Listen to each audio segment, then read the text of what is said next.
Have you ever noticed there's not a single computer in Dune? No AI, no screens, no smart anything? A civilization that travels between stars and nobody has so much as a smartphone? And that's not an oversight, that's actually the whole point. Let me explain. So, 10,000 years ago, before Paul Atreides, humanity built thinking machines, artificial intelligence, and look, like every sci-fi story warns us, we handed over too much. We got too comfortable, dependent, until eventually the machines, and honestly the people controlling them, kind of enslaved humanity. What followed was called the Butlerian Jihad, a crusade, not against the rival empire, against the machines themselves. And when humanity finally won, they didn't regulate AI, they didn't put guardrails on it, they erased it entirely, completely.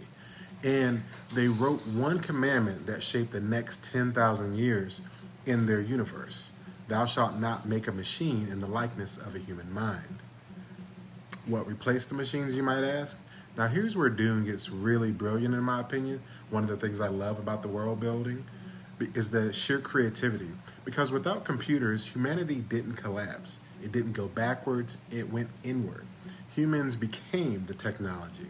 Mentats, actual people trained from birth to calculate like living computers, the Bene Gesserit, mastering the human body and mind to an almost supernatural degree, guild navigators using spice to fold space with their minds.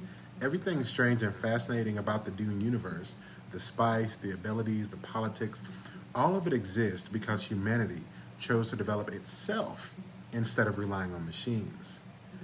The real world term. And does any of this sound familiar? Because we're kind of living in the opening chapter of this debate right now. AI in our art, our music, our jobs, our movies, studios signing AI deals with their own artists, protesting, everybody asking the same question. How much is too much to hand over? When does it become unsafe? The Matrix asked us, what happens after the machines win? The Singularity crowd asked when machines will pass us. But Dune asked something quieter and honestly a bit scarier. What do we lose about ourselves by depending on them at all? Frank Herbert wrote that warning in 1965, 60 years before any of this existed, really. And here's the thing. Herbert's answer was never machines are evil.